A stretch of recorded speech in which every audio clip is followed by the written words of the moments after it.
Bienvenidos a interbolivia.com. Última hora. Bueno, buenas noches. Es importante que podamos analizar algunas consideraciones respecto a lo que ha sucedido el día de ayer en lo que es la presentación de estas nuevas encuestas y de lo que estos resultados están señalando. Siempre va a ser importante también decir que en la medida en la que van apareciendo las encuestas, diferentes analistas políticos, medios de comunicación, comunicadores políticos, gente que está interesada con un resultado determinado, intenta darle una connotación o una interpretación donde pueda señalar algo que responda o que garantice sus mismas ansiedades políticas. Esto es muy importante decirlo, porque independientemente de lo que le pueda gustar a unos y a otros, en definitiva las encuestas señalan sobre el número frío, señalan algo que se puede leer e interpretar rápidamente. Muchas veces los números o los porcentajes que encontramos en las encuestas o con las que no colmamos nuestras expectativas, estos porcentajes terminan señalando un curso de acción que definitivamente o no se anota dentro de las expectativas que tiene un determinado grupo o sirven para poder realizar algunas otras interpretaciones que le van dando una forma que no se condice con la realidad. Y aquí hago un rápido paréntesis. Cuando miramos una encuesta y determinadas interpretaciones con un subjetivismo muy claro, o con una intencionalidad de acomodarlas, por ejemplo, no digamos el nombre, a lo que una institución defensora por la democracia en la ciudad de La Paz intenta ver, y la primera lectura que señalan y dicen es: la segunda vuelta está absolutamente clara, y empiezan a establecer comparaciones, Arce Mesa, Arce Camacho, Mesa Camacho, y estos los resultados posibles. Como si esto en realidad fuera a tener una incidencia directa sobre lo que significa la orientación del voto en la población. Esta creencia que hay que publicar algo, encuestas en este caso, para generar una tendencia de crecimiento ficticia e irreal, por supuesto, pero dada y avalada por determinadas plataformas, medios de comunicación, etcétera, y que esto va a generar de forma importante un cambio en el comportamiento del voto, es algo que no sucede. Esto no está comprobado de que haya un efecto arrastre masivo en función de una determinada tendencia. Lo que existe son, esto lo vamos a comentar también ahora, lo que existe son empatías entre el candidato y la población, pero a partir de un conocimiento absolutamente claro que puede tener el candidato de lo que significan las expectativas, las ansiedades, las necesidades, las demandas, las asociaciones, el conocer las identidades también con un determinado, con la gente en realidad, con la gente. Cuando miramos entonces los resultados de las encuestas, lo que hemos conocido el día de ayer, la segunda entrega de la empresa C.S. Mori, vamos a tomar como punto de partida siempre, por una cuestión de respeto y de respeto profesional, vamos a tomar, por supuesto, el concepto y la idea de que las encuestas están bien realizadas y que las encuestas son serias y que podemos establecer sobre ellas algunas consideraciones. Pero antes de entrar al número específico de lo que ha sido el día de ayer y algunas puntualizaciones sobre esto, es importante decir que las encuestas por un lado, pero la opinión pública por el otro, que mantienen además una fuerte interrelación, están diseñadas básicamente para poder observar, comprender y conocer lo que significa el comportamiento de la gente, sus expectativas, sus ansiedades, como habíamos señalado, y entender también que esto tiene una consistencia muy efímera y cambiante en el tiempo, y que esto está además en relación esta conducta que va oscilando en diferentes momentos, esto tiene una respuesta a los diferentes estímulos de un contexto de condiciones que van modificando las actitudes de las personas. Lo que hace 10 días atrás podía haber significado una decisión tomada en un determinado sentido, hoy puede también modificarse en función de ciertas condiciones. El voto no solamente es una cuestión asociativa, de identidad o de simpatías por un determinado candidato. El voto también tiene otros componentes que son absolutamente importantes. Absolutamente importantes. Podemos hablar de pronto de un voto que está dentro de las categorías y de las clasificaciones de los distintos tipos de voto que existen, en los cuales se agrupan para poder definir algunas de las conductas que presenta una sociedad. Podemos definir, por ejemplo, lo que significa el voto racional en una lógica de costo-beneficio, instalado en una familia donde votan más allá de los padres, instalado, decía, en una familia en función de la emergencia de su misma situación económica o en función de expectativas futuras en una lógica economicista de costo-beneficio. Voy a votar por un determinado candidato porque puedo obtener estos beneficios. Esto ocurre, definitivamente ocurre, y en un momento en el cual el país está atravesando una profunda crisis económica, esto también es verdaderamente importante. Por lo menos es algo sobre lo cual los candidatos tienen que hacer un rápido conocimiento, investigación para poder comprender cuáles son los comportamientos en la sociedad, dónde son comportamientos identitarios y dónde son comportamientos, por ejemplo, económicos. Esto lo tienen que conocer. Existe en el país, sobre todo en el grupo del centro hacia la derecha, una enorme cantidad de lo que se llaman los votantes o la población flotante. La población flotante es aquella que no ha definido con claridad su voto o que en un determinado momento establece preferencias sobre el candidato A y en otro momento sobre el candidato B. Cuando digo del centro hacia la derecha del país, con esa enorme cantidad de votantes de características flotante, esto significa que no quedan seducidos a la fecha, al día de hoy, no quedan seducidos por un determinado candidato o por un determinado programa. En ciertos lugares donde la votación empieza a tener índices porcentuales que se aproximan al 50%, podemos señalar que en esa región, al margen de lo identitario, de las asociaciones étnicas, culturales, de empoderamiento político o de asociación discursiva de una mirada más dura, más extrema, como ocurre en el departamento de Santa Cruz.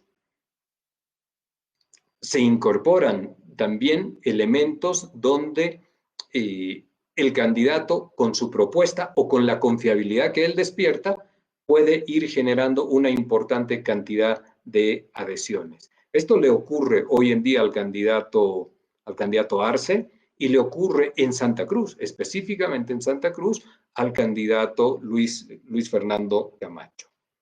Pero cuando hablábamos y decimos que también los candidatos tienen que conocer las expectativas de la gente, tienen que conocer las ansiedades, las necesidades de la gente, esto se señala simplemente para afirmar algo. Ustedes en su casa, en los medios de comunicación, escuchan a candidatos que hablan y que dicen que van a realizar por ejemplo, una política de salud fundamentalmente basada en lo que significará ampliación de la infraestructura sanitaria del país, nuevos hospitales, nuevas unidades de atención hospitalaria, sanitaria, de primer, de segundo, de tercer nivel, y también hablan de la instalación, la construcción de unidades de cuarto nivel para el tratamiento de enfermedades terminales. Y de pronto, solo esto, en una visión de infraestructura, constructista, si queremos llamarle así, no termina siendo lo que verdaderamente está en el nivel de ansiedad de la gente. O cuando hablamos de temas de educación y viene un candidato y le dice a usted que van a construir colegios y van a contratar profesores, mayor cantidad de ítems, y que además el colegio, la educación va a ser especializada, con niveles técnicos, etc. De pronto esa no es la sensación que tiene usted.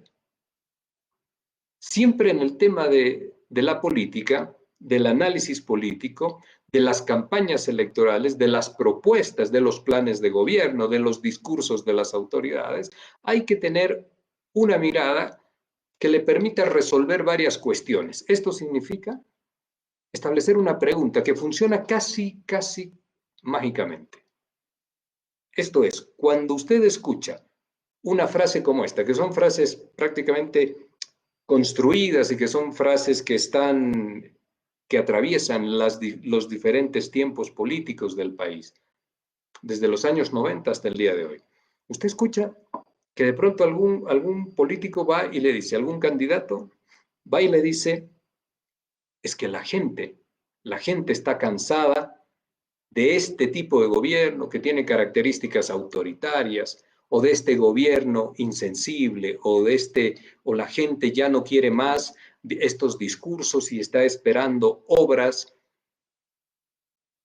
o van y le dicen, la gente está cansada de estas prácticas que solamente han conducido al empobrecimiento de los sectores mayoritarios, etcétera, etcétera.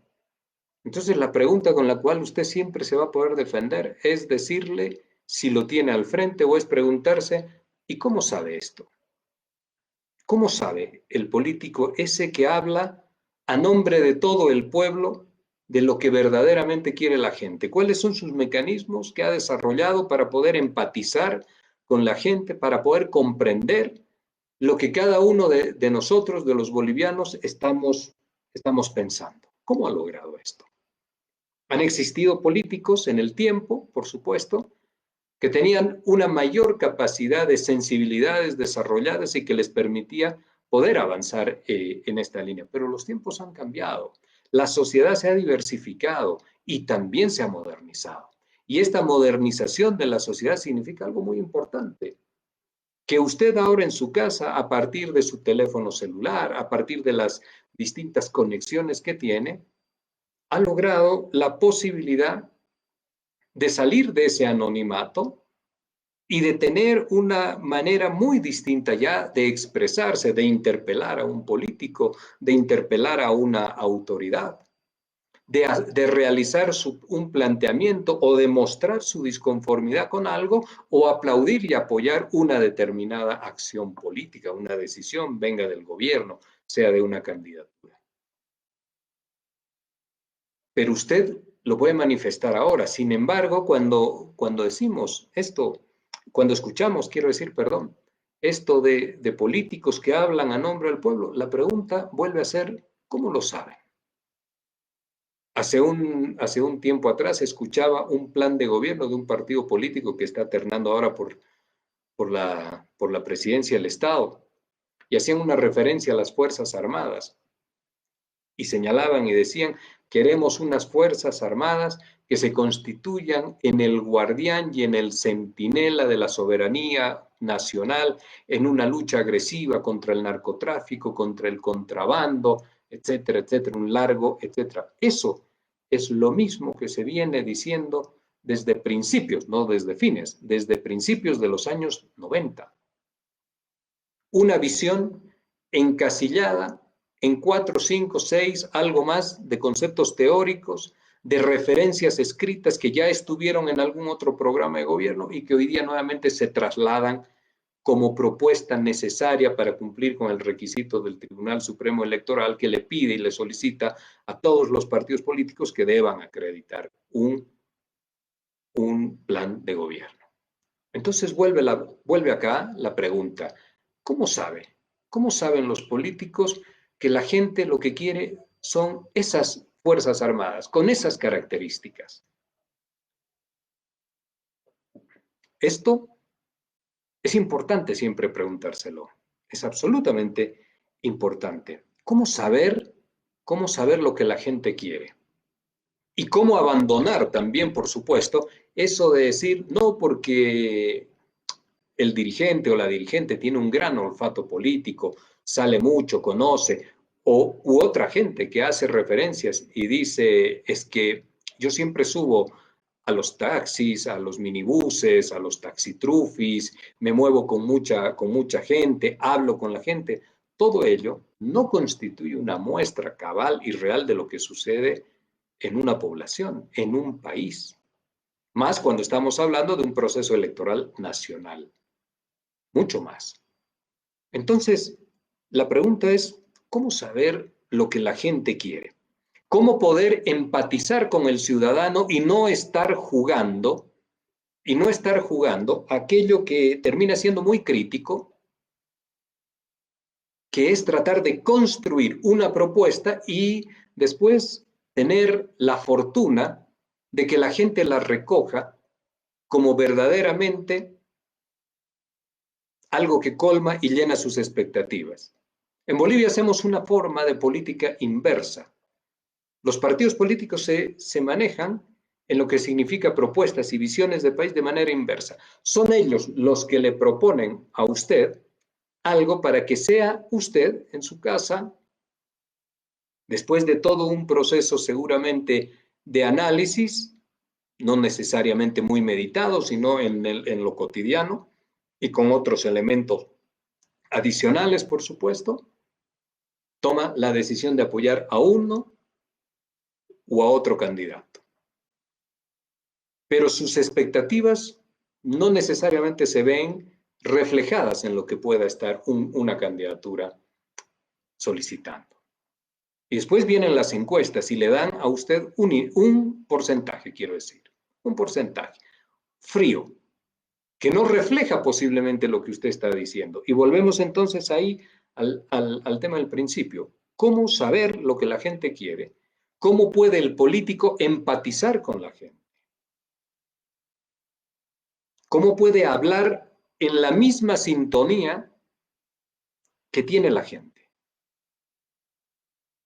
Porque además las demandas son localizadas y son sectorializadas.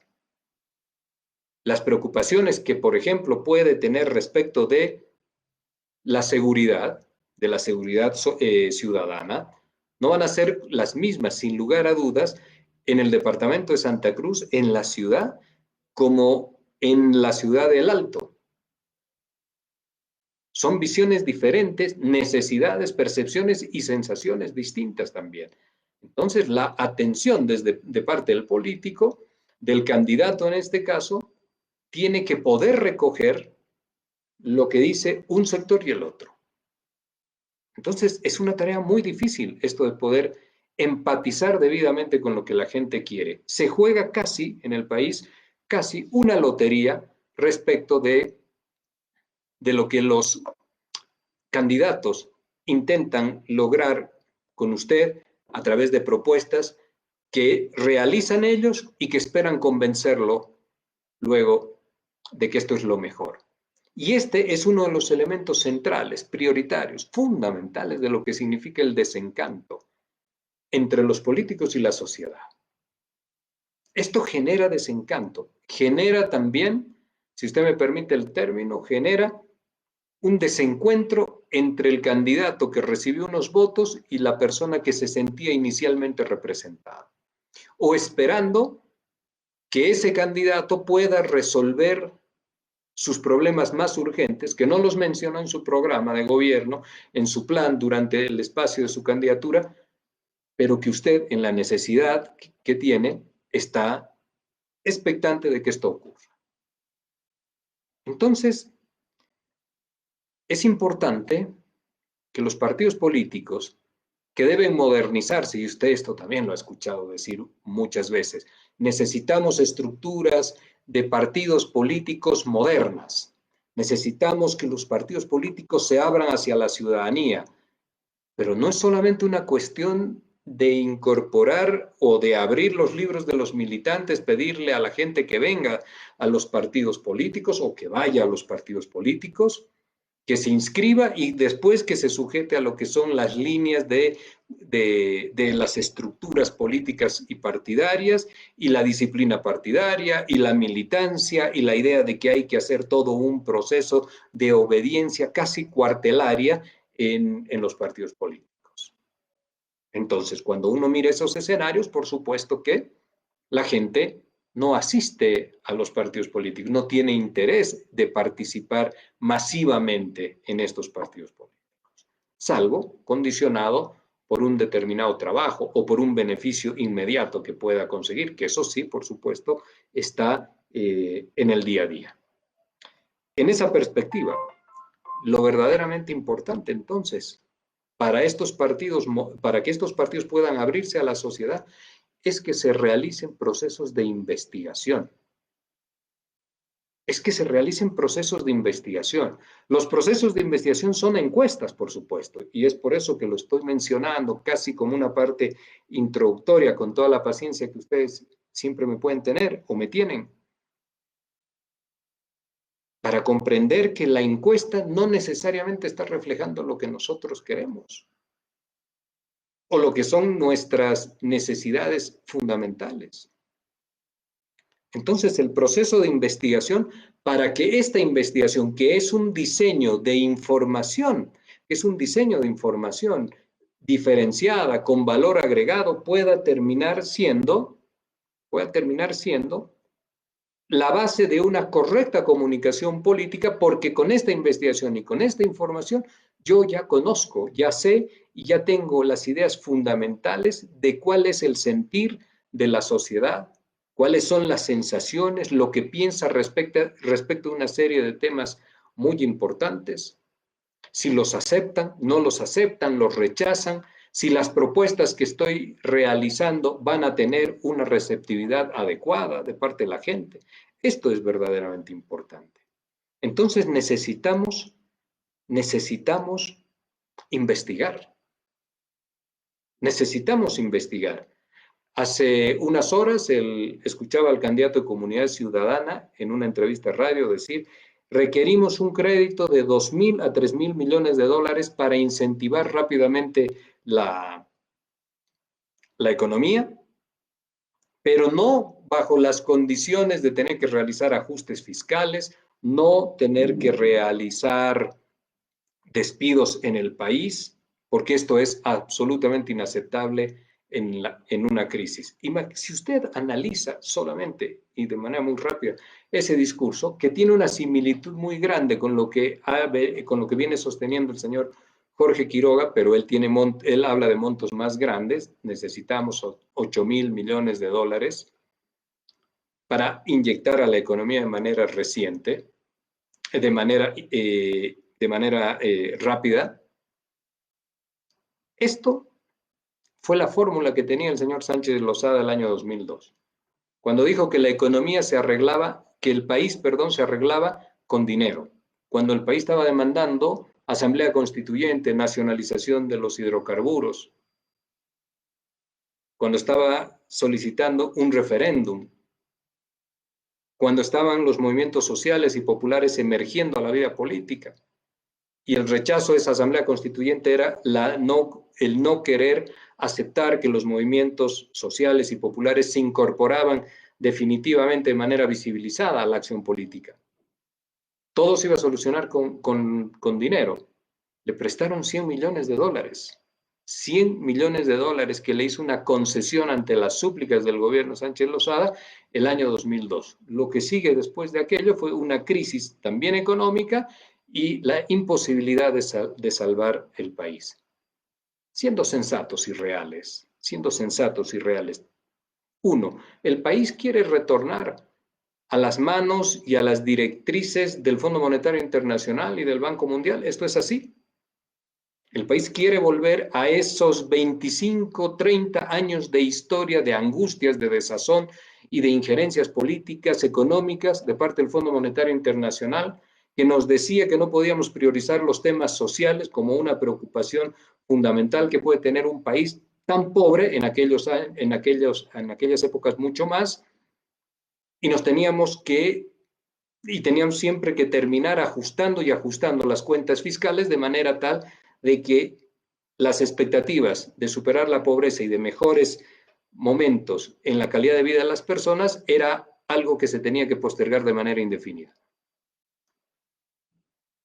Esto que ha señalado el candidato de Comunidad Ciudadana es lo que quiere la gente. Esto lo han investigado desde esta tienda política para planteárselo a los bolivianos.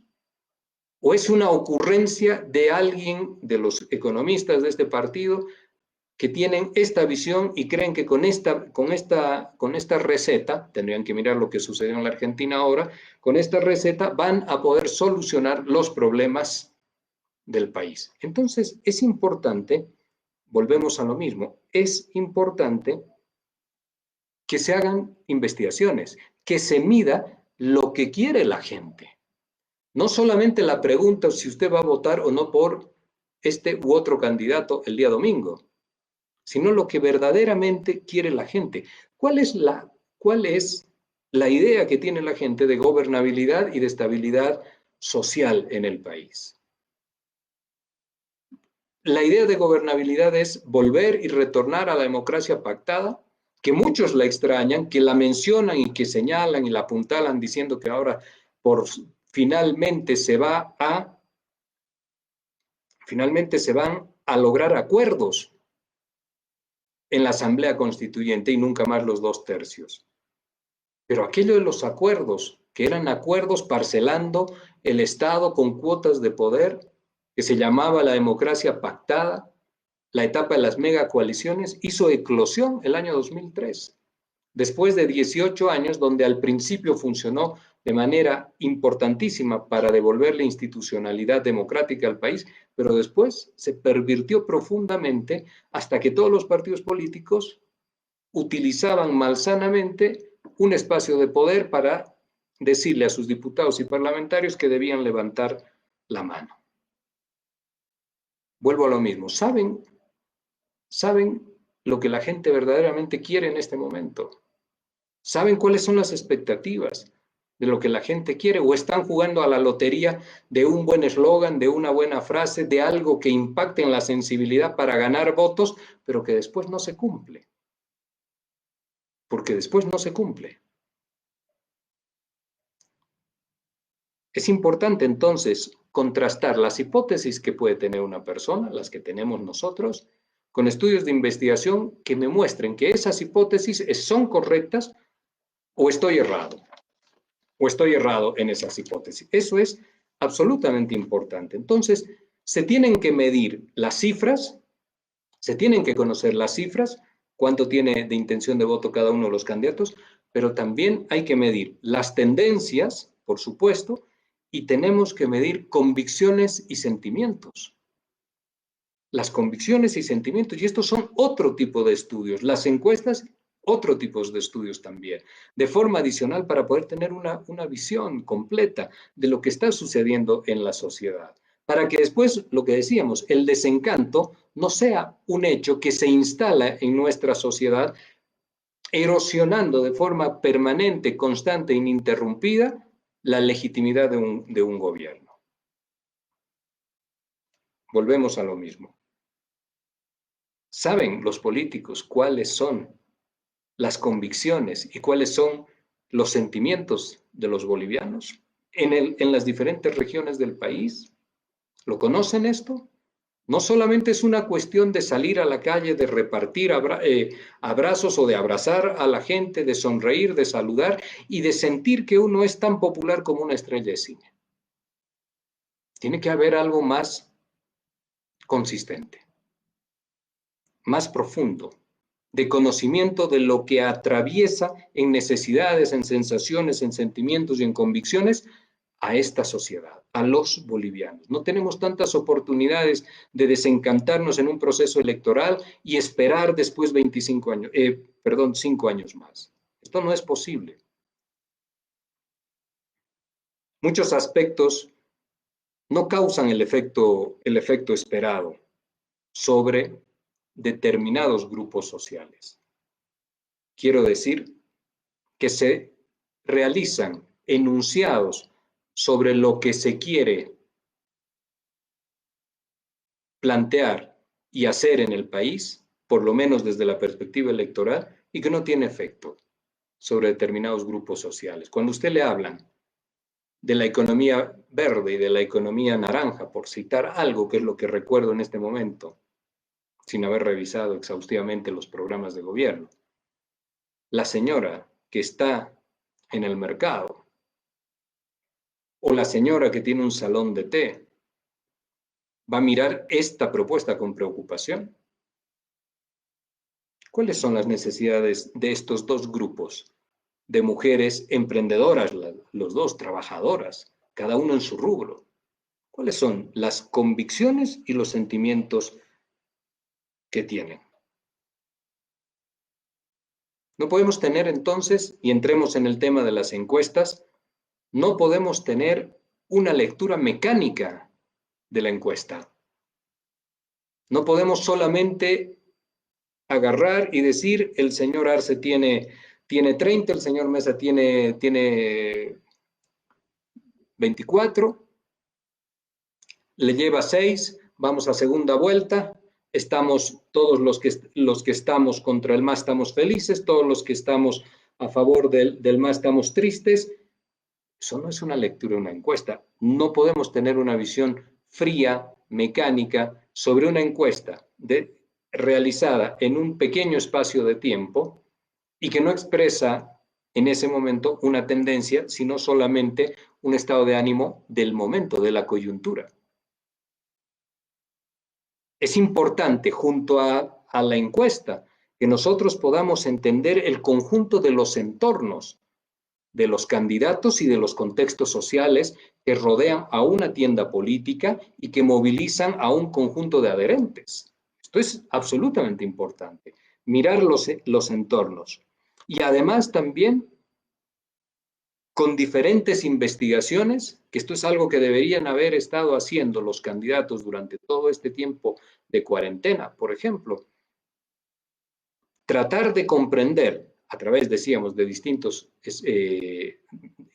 metodologías de investigación, tratar de comprender qué significado le atribuye cada una de las personas a los diferentes, cada una de las personas o cada grupo social a los diferentes temas. Ahí volvemos a lo que habíamos señalado. La seguridad no es la misma conceptualmente y en sensaciones en Santa Cruz que en la ciudad del Alto o en la ciudad de Cochabamba. Son temas diferentes.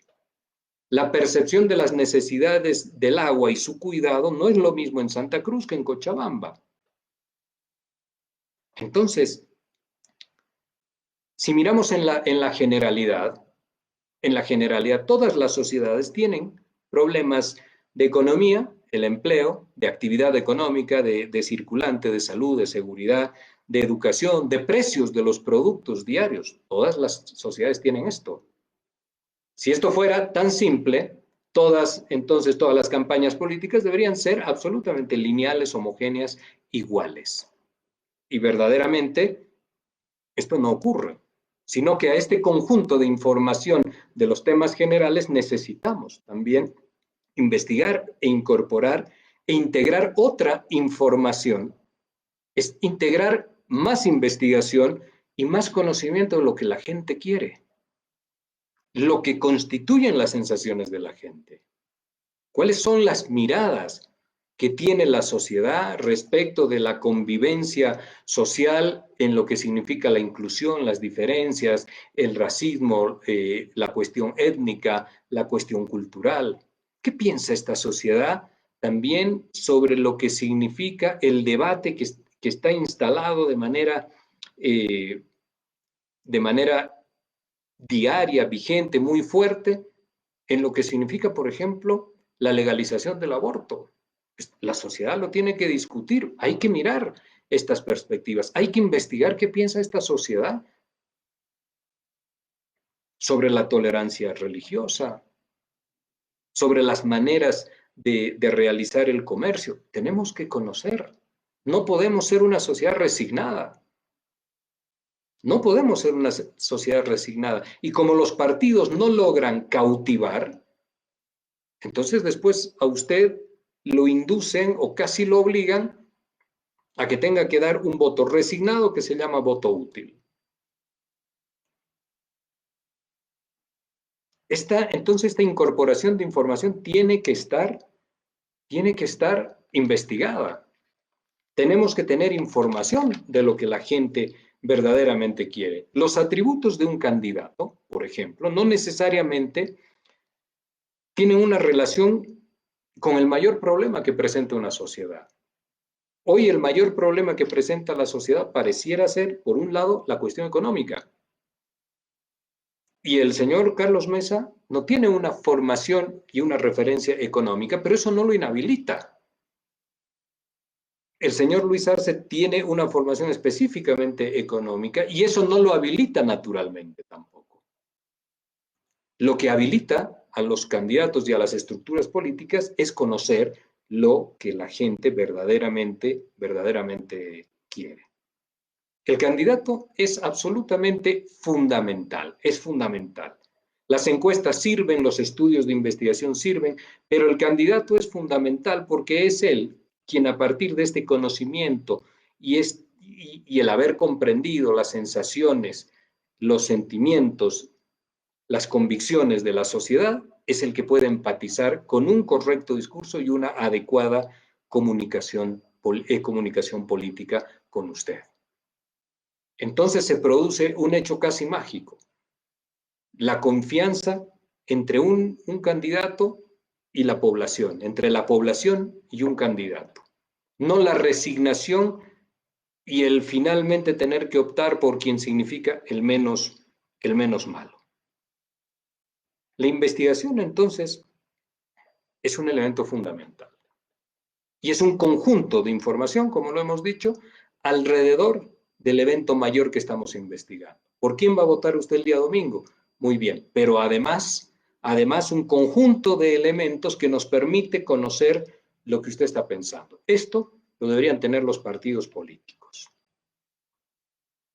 Esto lo deberían tener los partidos políticos. Y termino esta primera parte señalando que una persona, un candidato, puede tener 50% de negativos. Y el candidato del lado puede tener 50% de negativos. Y ambos porcentajes, si nos quedamos solamente en la mirada fría, podemos estar azorados de el conjunto de negativos de este candidato.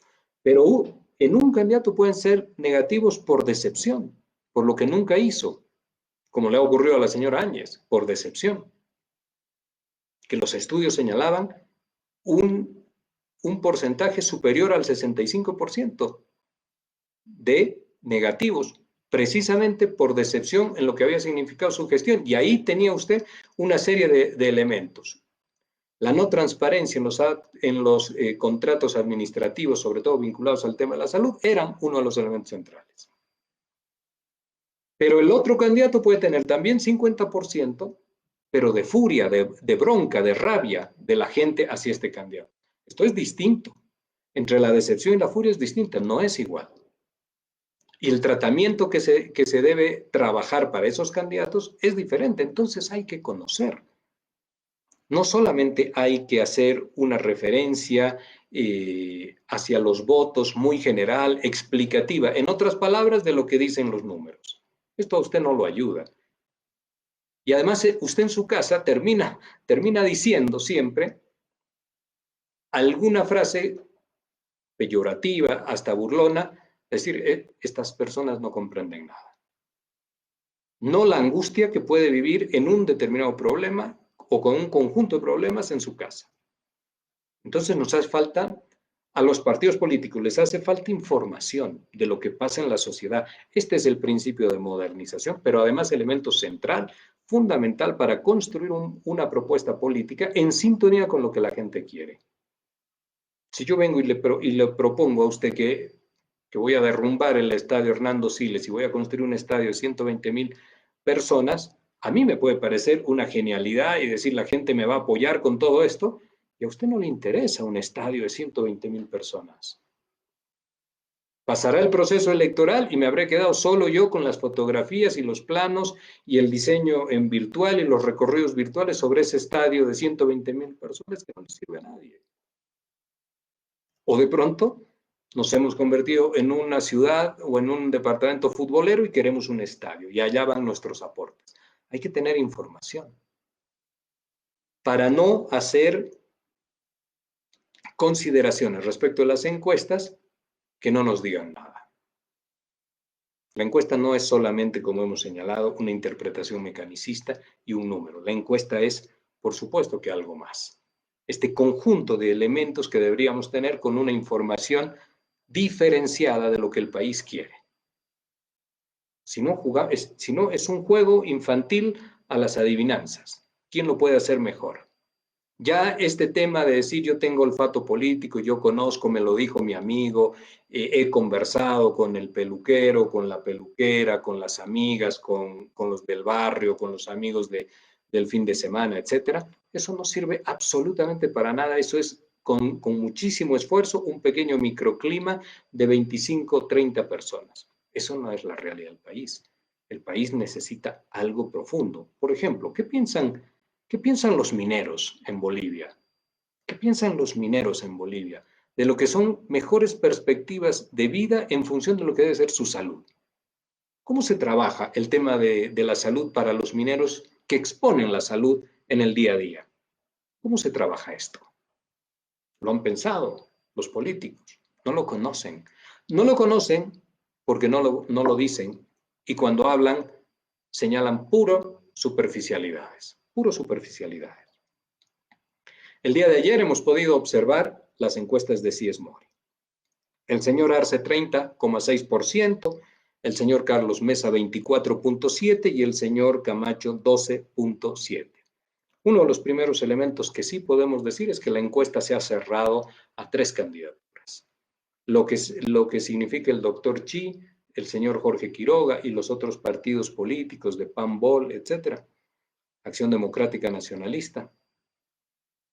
Sus expectativas están absolutamente reducidas prácticamente a nada. Entonces ahí hay que señalar también algo importante, que así como usted tiene la intención de votos, tenemos que mirar el voto válido. Y esto ya me ha significado, con algunos colegas que yo estimo mucho, algunas diferencias. Pero en los hechos reales,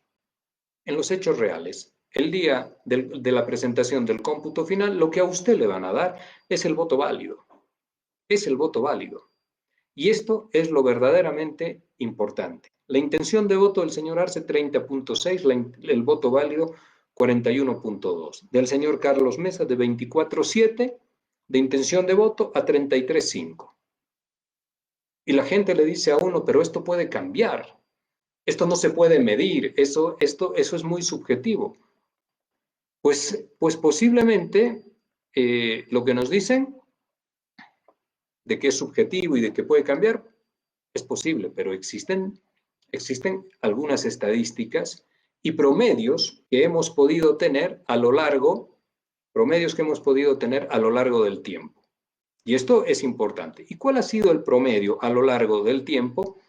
Si hablamos específicamente de la candidatura, en este caso del primero, que es lo que define si habrá o no una segunda vuelta, de la performance que pueda cumplir, el promedio desde el año 2002 hasta el año 2019 ha sido del 11,66%. Del 11,66%. El día de ayer, cuando se conoció esto, entre el 30,6 y el 41,2 hay 11 puntos, establecido en el promedio. Entonces, si esto es así, siempre se podrá discutir, pero en los hechos reales funciona así y en el cómputo final se lo van a entregar bajo esas características. Entonces, lo que podemos ver como primer elemento de las encuestas es que el país está muy cerca a definir lo que significa una forma y una claridad, una forma de gobernabilidad y de estabilidad política, perdón, eso quería decir, una forma de gobernabilidad y estabilidad política. Está a 2,3 puntos porcentuales la candidatura del señor Arce de establecer una brecha de 10 puntos con el segundo, que es el señor Carlos Mesa. Y esto significa una forma de gobernabilidad y de estabilidad política social en el país. Es una gobernabilidad unipolar de un partido político y una estabilidad generada a partir de ese partido político y de las características que tiene ese partido en lo que significa su relación con los movimientos sociales. La gobernabilidad no solo es una cuestión de la Asamblea Legislativa con el número suficiente para dar el quórum requerido de parte de quienes componen la Asamblea y proceder a la aprobación de una determinada ley. Esto se necesita, por supuesto, pero existe una gobernabilidad también que está dada en las calles, por los movimientos sociales, por el movimiento popular, que ha hecho de la movilización y del asambleísmo una forma de ejercicio de su ciudadanía y una manera de deliberar, de interpelar al poder político, de solicitar y de plantear lo que son sus demandas insatisfechas o planteamiento de nuevas demandas, que se realiza precisamente a través de estas deliberaciones, estos asambleísmos que están por fuera de la Asamblea Legislativa, pero que tienen una validez en función de lo que significa hoy las lógicas de la democracia intercultural. No necesariamente le tiene que gustar a unos y a otros, pero esto es lo que existe en el país. Esto es parte del constructo histórico de Bolivia. Un grupo social que se incorporó con una visión y con formas distintas de sentir, de mirar y de percepción de lo que es la democracia. Entonces, la gobernabilidad está a 2,3%, la gobernabilidad y la estabilidad, de este modelo que plantea el partido del señor Arce, o está a 2,3% de una forma de gobernabilidad y de estabilidad distinta, que es de acuerdos y de pactos, que es la que se inscribe en la lógica de la necesidad de caminar o de mirar en sus formas de funcionamiento lo que ocurría en los años 90 con la democracia pactada. Y es una manera también de observar a dos personalidades y a dos candidaturas que tienen características distintas que no los une nada salvo su presencia en el bloque antimacista del país. Y obligados en una eventual segunda vuelta y victoria del señor Mesa, obligados a tener que sentarse y conformar una alianza política. Y obligado, quien gana esa segunda vuelta, a cumplir con el conjunto de caprichos, de solicitudes de quien le otorga la debida gobernabilidad. Y en ambos casos, sin posibilidades de gobernar en la calle, salvo regionalmente el señor Camacho en Santa Cruz. Entonces, según la encuesta de CIES Mori, por supuesto, solo según la encuesta de CIES Mori, estamos a 2,3% de ir hacia esta gobernabilidad que se resuelve en primera vuelta o hacia una gobernabilidad distinta que se resuelve en segunda vuelta. Y ahí la tarea de cada uno de los candidatos está, el señor Mesa, tratar de reducir la brecha que hoy día está en 7,7%, más el 2,3%, es el 10% que necesita el señor Arce, y el señor Arce y David Choquehuanca están por la tarea de reducir este 2,3%. En todo caso, es importante decir que según CIES Mori, el señor Arce y el movimiento del socialismo trascienden el 40%, a diferencia de lo que ocurría en la anterior encuesta. que estaban en alrededor del 36%, 36,7%. Ahora trasciende. Y esto es verdaderamente importante. Entonces, otro de los elementos que son fundamentales para usted es saber y comprender una pregunta que se ha visto reflejada en los medios de comunicación y es responder a quién creció más en esta encuesta. Creció más el señor Camacho porque tuvo un crecimiento superior al 80%. Creció más el señor Carlos Mesa porque su crecimiento fue mayor del 40%. Creció algo el señor Arce, mucho menos que ambos. Si esto se mantiene, preguntan algunos medios, si esto se mantiene, el crecimiento de estas dos candidaturas podría ser verdaderamente importante. Entonces, ahí la respuesta es quien tuvo bajos porcentajes, puede crecer. Si estaba en el 5 y pasa al 10, tiene un crecimiento tiene un crecimiento del 100%. Eso es importante. Pero quien está en el 30, para tener un crecimiento así, tiene que pasar al 60%. Y eso no va a ocurrir. Eso no va a ocurrir. Lo que hay que observar es, en función de las tres candidaturas, primero, que el señor Arce crece, que lo verdaderamente preocupante para esa candidatura fuera que hubiese ido de forma inversa hacia abajo 3, 4, 5, 6, 7 puntos. Esto hubiera sido preocupante para su candidatura. Sin embargo, crece. Y aquí se acerca a lo que es el voto fidelizado del movimiento al socialismo. Esto es importante. ¿Qué es el voto fidelizado? Que no es el voto duro, es una variante, pero es más importante.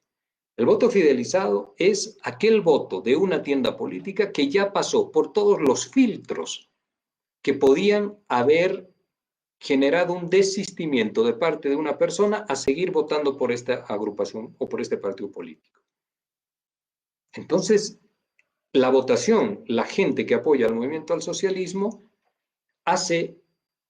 no le afectan, si usted quiere, todas las construcciones de referencias negativas hacia este partido por parte de la corporación mediática o de los rivales y adversarios políticos, etcétera, como por ejemplo el fraude, no le afecta porque no lo creen, porque sus asociaciones con ese partido son mucho más grandes, más importantes, más afincadas en el convencimiento y en la convicción también en cada uno de sus partidarios, de sus adherentes. El voto fidelizado del movimiento al socialismo está en el promedio de lo que logró el 21F y de lo que logró el 20 de octubre. Alrededor del 46%. Y se está acercando ahí. Y mire usted algo, que lo vamos a hablar seguramente. Si esta votación del señor Arce todavía subiera unos puntos porcentuales, pues tendríamos que discutir la cuestión del fraude. ¿Dónde está un fraude cuando la votación se replica? Pero no vamos a adelantar un criterio. Hace falta todavía un tiempo más para poder, evidentemente, demostrar ya con una votación lo que en unos programas anteriores dijimos de que el fraude verdaderamente existió, pero instalado en un informe de la Organización de Estados Americanos. Entonces, decíamos, volviendo, de los tres candidatos, el primero ha crecido. ¿Y dónde crece? Porque el señor Arce no tiene posibilidades de restarle voto a Camacho, no tiene posibilidades de restarle voto a Mesa, ni a los otros candidatos. Crece del sector de los indecisos. Revisamos las encuestas y crece del sector de los indecisos. Eso es importante.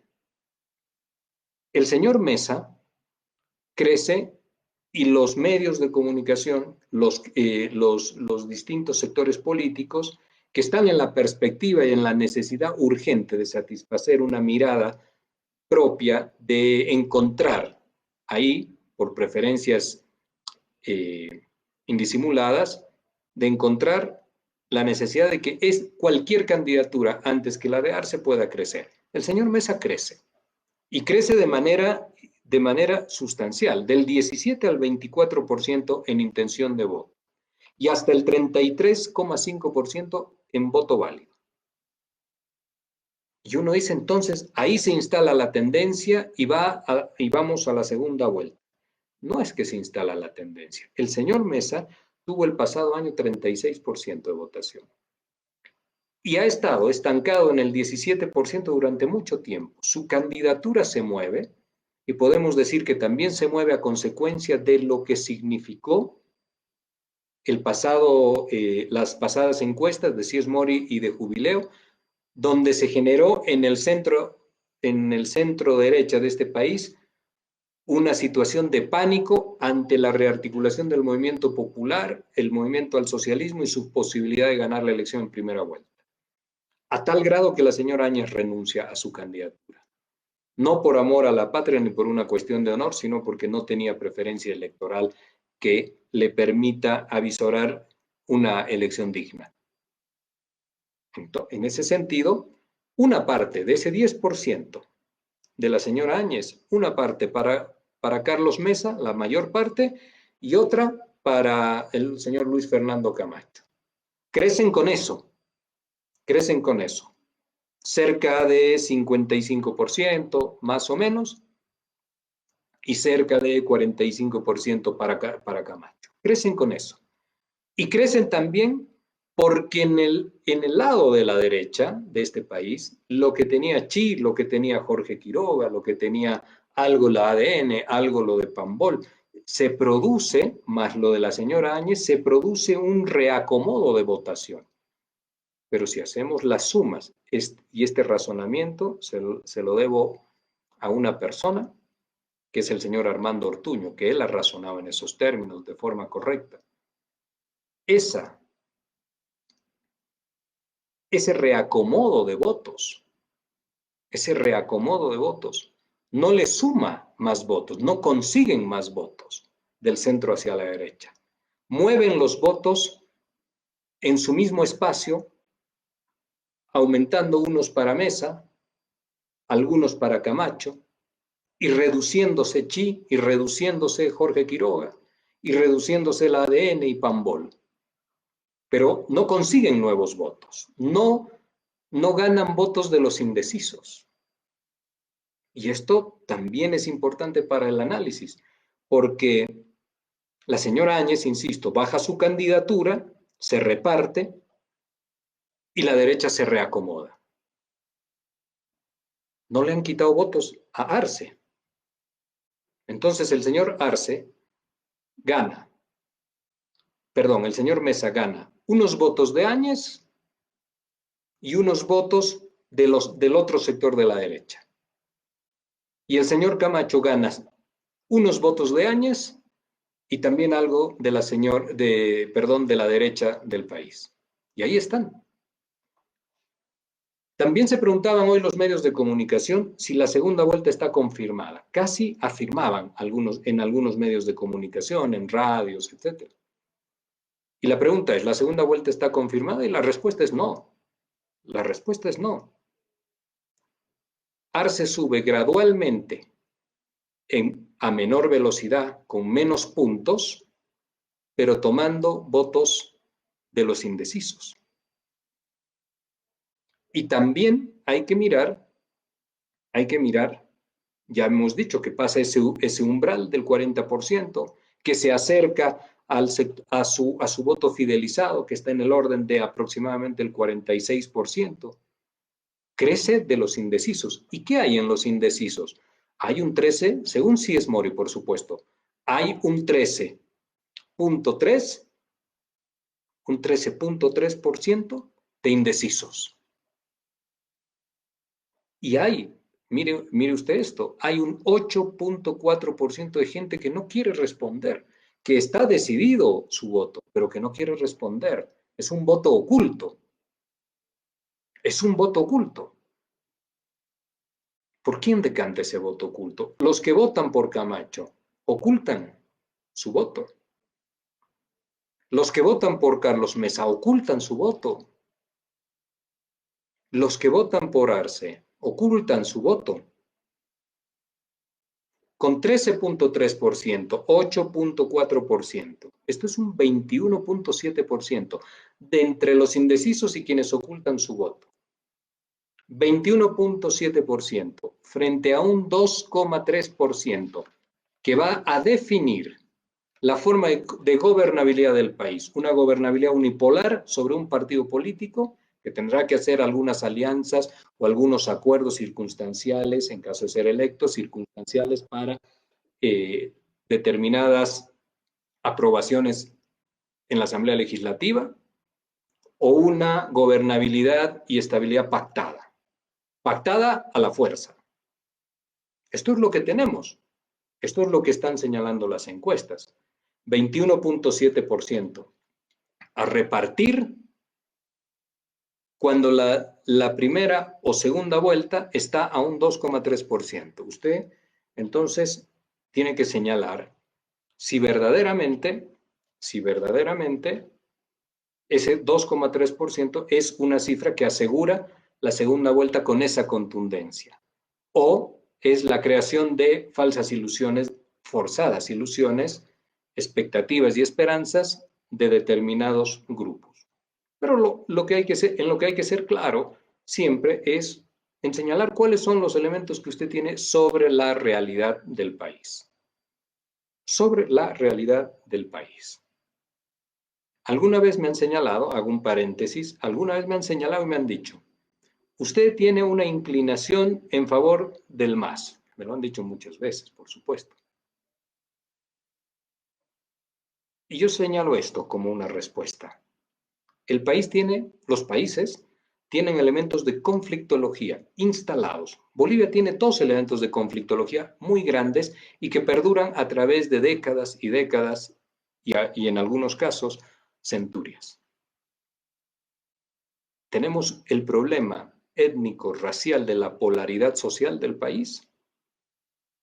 Este es un gran problema, es además un factor profundo de fuerte conflictología, y tenemos la confrontación entre regiones del occidente y del oriente, con visiones regionales y, por supuesto, que incluye elementos también étnico-raciales. Esto también está hace varias décadas de forma irresuelto, de forma preocupante. La preocupación de uno está en que lo tenemos que señalar porque son hechos que hay que resolverlos, no los podemos ocultar. No meta usted los problemas bajo la alfombra o las tragedias y las desgracias bajo la alfombra. Si no, ahí tenemos que mirarlos en su estricta presentación y desactivar y trabajar políticas para desactivar este conflicto de la polaridad social y de la lucha desde una perspectiva racializada, pero racializada negativamente, y la confrontación regional del país, que también tiene estas miradas despectivas sobre lo étnico y lo racial. Esto hay que desactivarlo en el país, y para desactivarlo hay que decirlo y hay que conocerlo. El movimiento popular no puede estar en los cordones o en los márgenes o en la periferia de la actividad social y de la vida digna, en lo que significa la presencia en las ciudades, en sus espacios naturales, etc. La corporatividad social, el movimiento popular, tiene que estar como actor central, absolutamente central, de lo que significa la construcción lo que significa la construcción de una sociedad. Entonces, las encuestas nos muestran esto. 2,3% hacia una forma de gobernabilidad y de estabilidad, 2,3% hacia una forma también distinta de gobernabilidad y de estabilidad, pactada, por supuesto. Y eso es lo que dicen y lo que señalan las encuestas. Después se pueden hacer distintas inferencias y no vamos a entrar a cuántos senadores y diputados, etcétera, etcétera, porque eso en la siguiente encuesta seguramente se va a mover. Volvemos a lo del principio, las sociedades son dinámicas, cambian sus expectativas a raíz de diferentes estímulos que se generan día a día. En lo político, por supuesto, todavía un poco más. Y quiero hacer una última referencia rápida sobre algunos peligros que tenemos en nuestro proceso electoral. Y yo le pediría un poco de paciencia y un poco de atención sobre esto. Porque nuestro proceso electoral está verdaderamente en riesgo ahora. No es una cuestión de ser alarmista, es una cuestión de mirar cómo se están moviendo y construyendo algunas ansiedades políticas, pero también decisiones y acciones. Y esto hay que observar. El Tribunal Supremo Electoral no está escuchando lo que son los clamores de determinados sectores, sobre todo de gente, de bolivianos, de compatriotas, que están en el exterior del país por diferentes razones, que quieren votar y que por no haber asistido en una anterior elección están siendo sancionados, que puede estar dentro de la norma, pero están siendo sancionados con la imposibilidad de asistir a realizar y a cumplir su deber cívico. Y esto es inadmisible cuando hace un tiempo atrás el mismo Tribunal Supremo Electoral ha escuchado a diferentes sectores que estaban clamando y pidiendo que los jóvenes que cumplían los 18 años en una vez que nuevamente se activaba el calendario electoral, puedan ser incorporados al padrón y puedan votar. Este esfuerzo no lo está haciendo de manera equitativa con todos. Y sobre esto debería responder el tribunal en una visión positiva. En una visión positiva, de extender, por supuesto, siempre de extender la posibilidad de un Estado que le otorga a sus ciudadanos todas las facilidades para que cumpla con sus derechos cívicos, con su derecho político y su deber cívico. Ese es un Estado comprometido con la ciudadanía, no un Estado en el que en un momento tan crítico se quiere, de manera subjetiva, aferrar a una norma, en algunos casos, de forma rígida, pero siendo en otros casos mucho más flexible. No está siendo equitativo y no está escuchando a los compatriotas y a los ciudadanos bolivianos que están en el extranjero. Y el mismo Tribunal Supremo Electoral no está mostrando algo que los sectores que impulsaban modificaciones en la ley, modificaciones en la convocatoria del día fijado para el proceso electoral, para el evento electoral, no está mostrando su indignación cuando otro poder del Estado, otro órgano del Estado, como se denomina ahora, hace interferencia de sus funciones. Un ministro, el ministro de Gobierno, está en los Estados Unidos. Cuando le han preguntado por qué motivo está allá, ha señalado que se va a reunir con el secretario general de la OEA, también con el señor Pompey, alto funcionario en los Estados Unidos, para hablar sobre la misión de observadores en el país. ¿Qué tiene que hacer? ¿Qué tiene que hacer el Poder Ejecutivo en una tarea que es competencia absoluta del Poder Electoral? Alguien del órgano ejecutivo tramitando temas que son de competencia del órgano electoral. Esto es una interferencia que debe indignar, por supuesto, al órgano electoral, pero no lo está haciendo. No está ocurriendo esto. Y muchos sectores del país que se indignaban porque tenía el órgano electoral que enviar un proyecto de ley y el órgano legislativo aprobar la ley que fije el rango de tiempo para la elección, etcétera, estaban profundamente indignados cuando esto ocurría. Y decían que era, entre comillas, momento que el órgano electoral se ponga los pantalones largos y ejerza lo que en ley le correspondía, independencia de poderes. Bueno, el ministro de Gobierno está haciendo gestiones que afectan de forma directa la independencia de poderes, en este caso del órgano electoral. ¿Quiénes se ofenden acá? ¿Por qué no se manifiesta el Tribunal Supremo Electoral en esto? Este mismo ministro, reunido con el señor Pompey y en conferencia con un medio de comunicación de Bolivia, ha señalado y ha dicho, textual, el MAS prepara una gran convulsión con armas. Son temas que no puedo profundizar por seguridad del Estado, de amenaza a las elecciones, donde los Estados Unidos puede ayudar en varias cosas. Ha ido el señor ministro a pedirle al secretario de Estado, al gobierno de los Estados Unidos, que nos ayuden para aplacar a los movimientos populares, porque el ministro ha llevado una información, seguramente,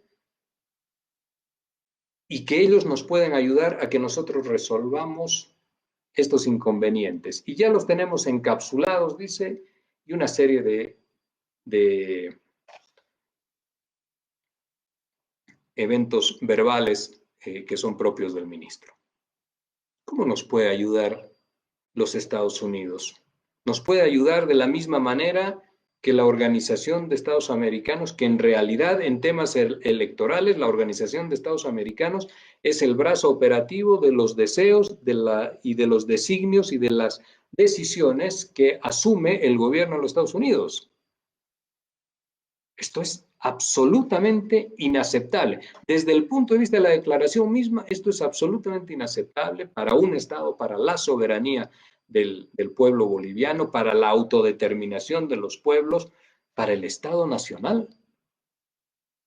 Estas declaraciones tienen algún criterio que exprese la presidenta. Estas declaraciones tienen algún criterio de parte de la canciller, que hoy día estaba ante un foro de naciones de la Unión Europea denunciando corrupción y denunciando una serie de hechos. ¿Esto no le preocupa? Que además sea otro ministerio el que realice esas funciones y que la canciller esté reducida a un evento de desprestigio del país. Esto equivale casi a una familia donde el padre se pone en la plaza principal de la ciudad a gritar sus problemas domésticos. ¿La presidenta tiene algún criterio sobre esto que afecta la dignidad y la soberanía de los bolivianos? Decir que los Estados Unidos nos pueden ayudar a nosotros bastante, pero no puedo hablar más porque son cuestiones de seguridad de Estado. Si acá hacemos una pregunta, ¿el ministro que está allá quiere elecciones? ¿Garantiza elecciones? ¿O trabaja para que no hayan elecciones? No hemos tenido en el país, desde el 10 de octubre del año 82, un ministro que le cause tanto daño a la institucionalidad democrática, a la soberanía del Estado Nacional y al pueblo boliviano en su conjunto, y que profundice de manera crítica y responsable estos factores de conflictología que están instalados en el país, que debíamos, y esta es la obligación que tiene un funcionario de Estado, que debíamos trabajar para desactivarlos, para complementar socialmente en tolerancia e igualdad a los bolivianos y no profundizar esto. Esta irresponsabilidad la acepta la presidenta. Si acepta esto, la presidenta ya debe tener también muy claro, absolutamente claro, de por qué no ha podido sostener su candidatura. Lo debe tener absolutamente claro. Se quiere convulsionar el país con estas denuncias de que no van a aceptar los resultados porque van a ganar o porque van a perder y después van a querer decir que hubo fraude. El fraude fue un relato. Y este ministro lo sabe. Saben que fue un relato. Fue una narrativa construida de un episodio en varias escenas para poder generar la ruptura institucional en el país. Volvemos. Este ministro quiere convulsionar el país, quiere militarizar el país, tiene ánimo de que Bolivia viva en función de lo que dice su constitución, una constitución que dice que elegimos a nuestras autoridades por la vía democrática y en función de la voluntad del pueblo. ¿Esto quiere? ¿Esto quiere este ministro?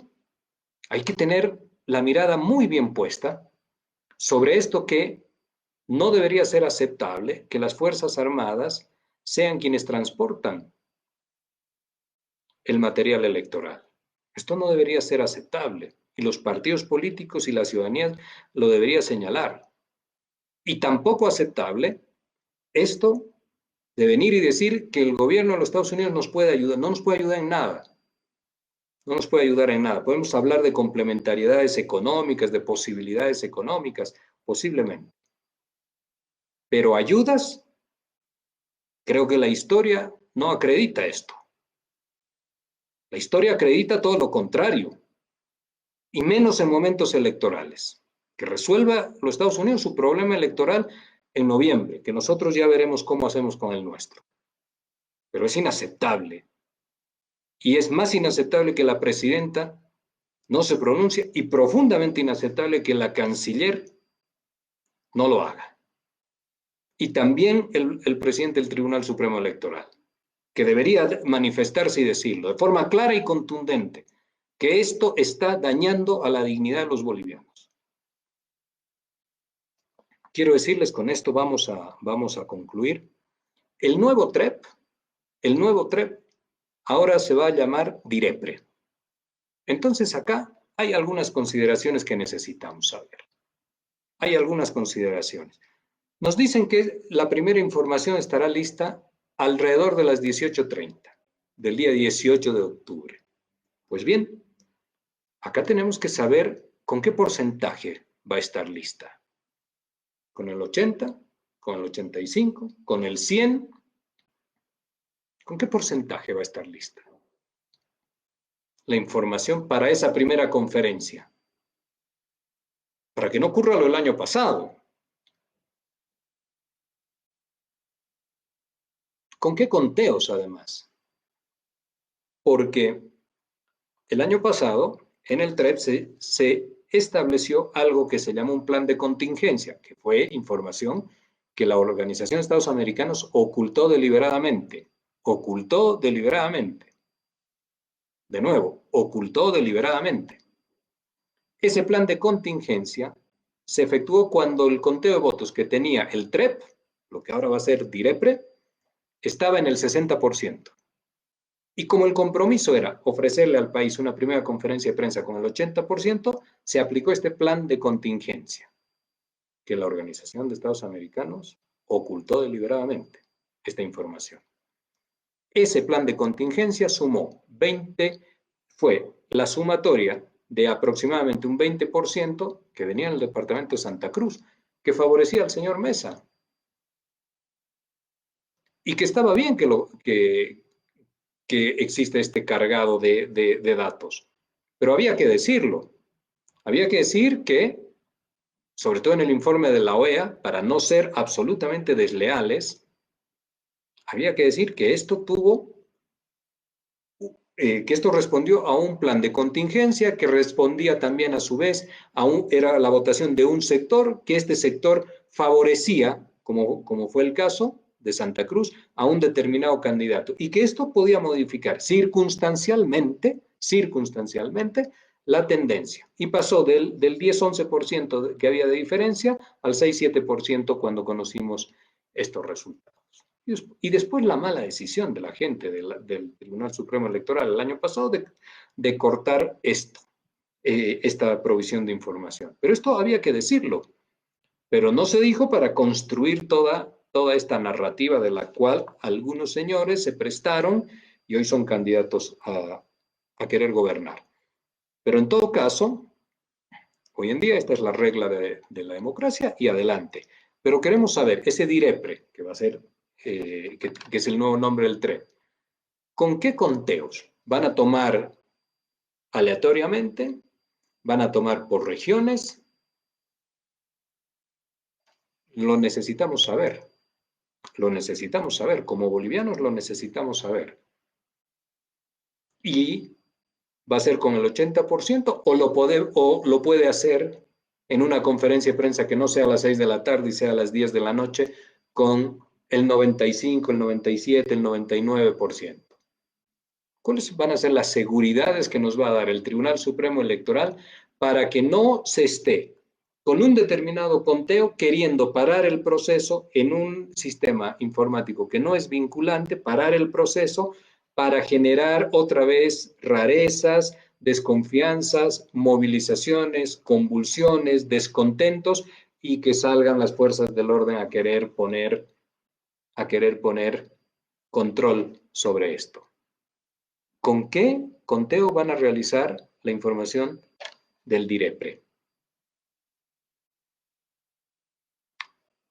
¿Y los votos rurales los van a incorporar o los van a dejar para algún otro momento en la información del TREP o del DIREPRE? Esto nos lo tiene que aclarar el Tribunal Supremo Electoral.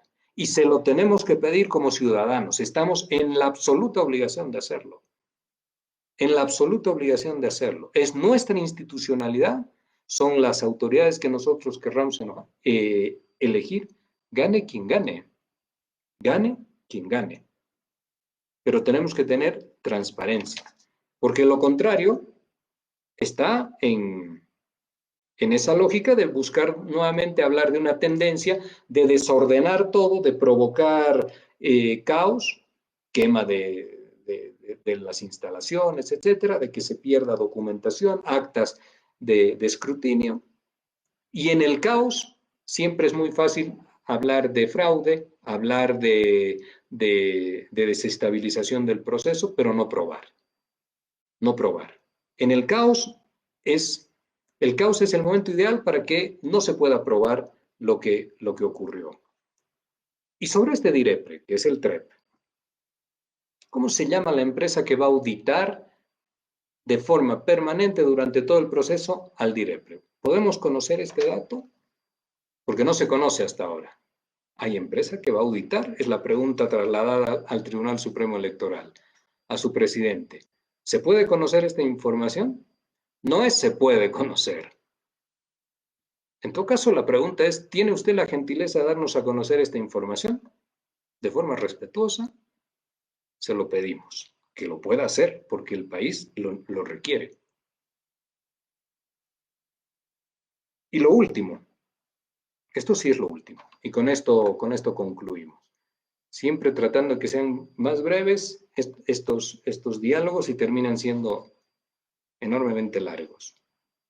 Está viniendo el señor Manuel González.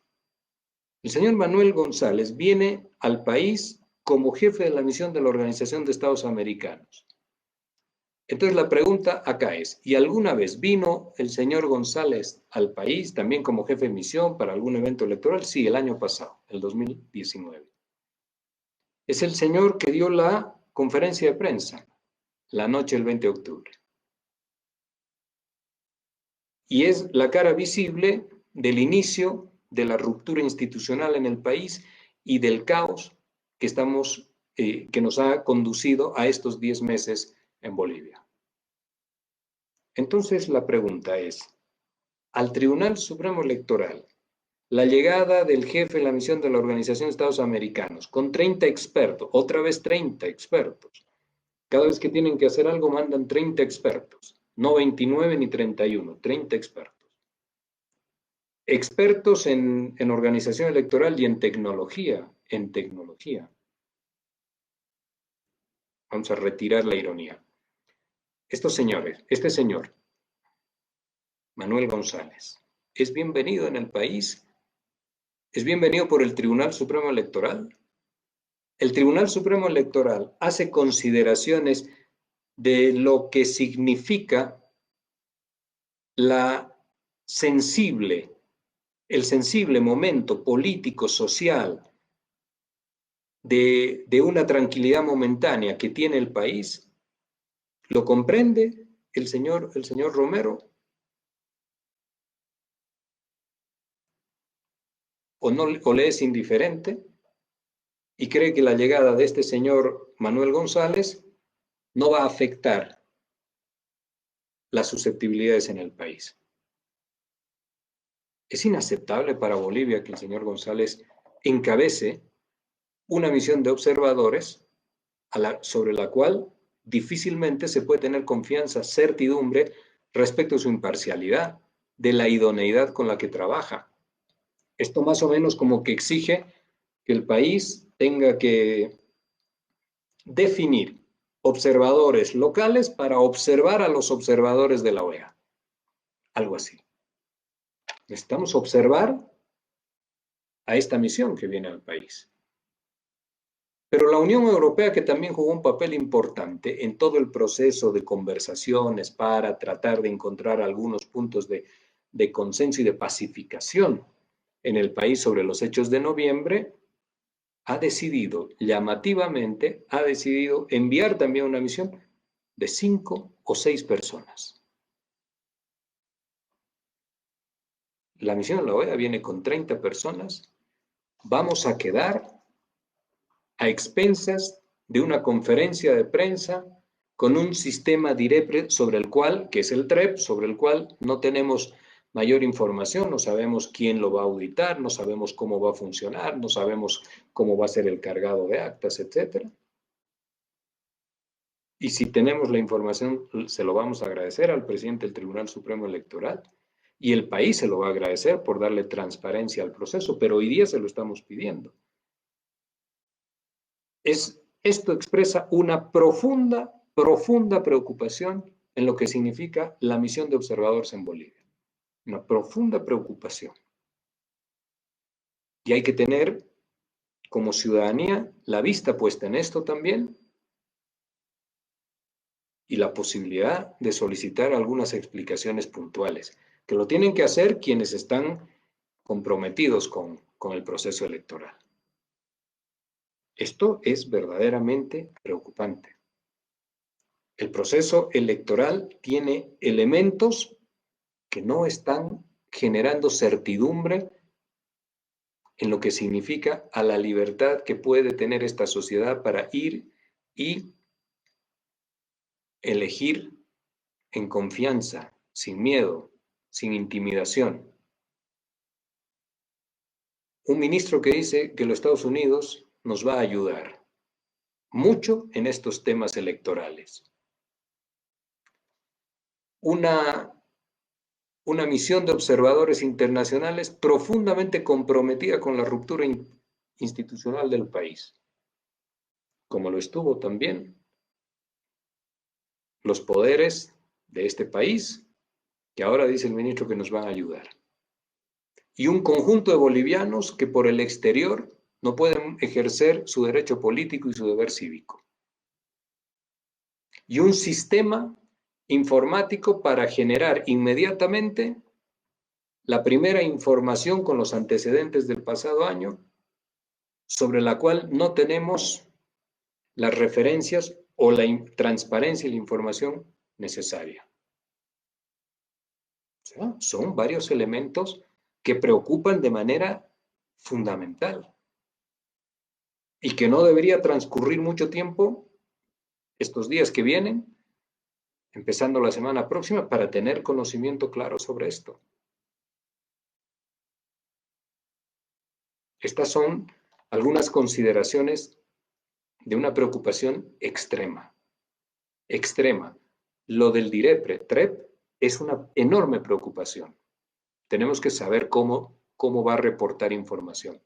Y lo de la Organización de Estados Americanos, más lo que hace el ministro en los Estados Unidos en este momento, es de una enorme preocupación.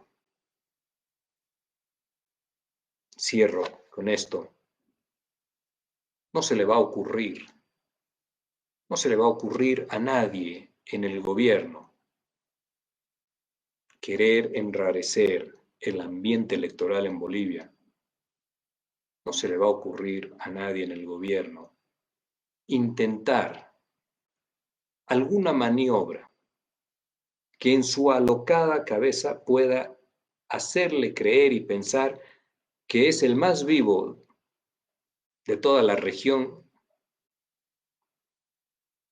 de esta enorme patria latinoamericana, para creer que acá en Bolivia nos van a distorsionar un proceso electoral y nos van a hacer perder el momento del reencuentro con la democracia, con la institucionalidad y con nuestra Constitución.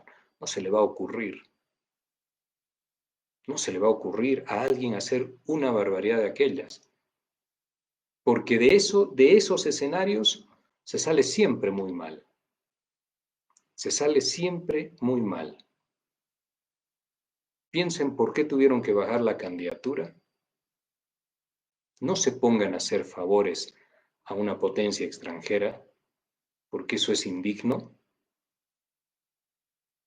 Pero además piense ese ministro que cuando hizo un viaje ya el país andaba imaginando que estaba huyendo.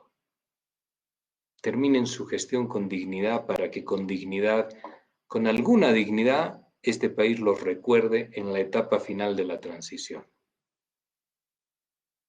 No se les vaya a ocurrir hacer una locura como en algún momento, perdiendo el norte de toda racionalidad, García Mesa, los dictadores de aquella época, creyeron que podían ser invencibles. No se les vaya a ocurrir hacer una locura que saque de la paz y de la tranquilidad a este pueblo. Terminen su gestión con la mayor dignidad que puedan acumular en este pequeño espacio de tiempo que les queda. No vayan a hacer una locura que le haga perder la paciencia a este pueblo. Déjenlo que viva en institucionalidad, déjenlo que viva en democracia, déjenlo que impere, que traiga de nuevo de la mano de lo que elijan la Constitución política del Estado. No vayan a hacer una locura que le haga perder la paciencia a los bolivianos. Les quedo enormemente agradecidos. Muchas actividades, por supuesto, han hecho que hoy día empecemos aceleradamente esta conversación, pero de nuevo, como siempre, ustedes siempre acompañando lo que uno puede decir y acompañando estas reflexiones. Cuidemos nuestro proceso electoral. Día a día, minuto a minuto, cuidemos nuestro proceso electoral. Somos un país que necesita vivir en paz. Somos un país que necesitamos reencontrarnos con la democracia. Somos un país que necesitamos guiarnos por la Constitución política del Estado.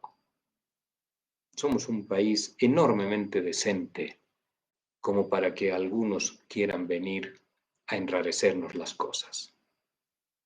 Somos un país que puede haber cometido muchísimos errores, pero también somos un país que hoy día tenemos la posibilidad de enmendar esto, de encontrarnos que somos todos bolivianos y de poder caminar con una perspectiva hacia adelante. Les agradezco profundamente y hasta el siguiente encuentro con otro vivo. Cuídense todos mucho. Hasta pronto.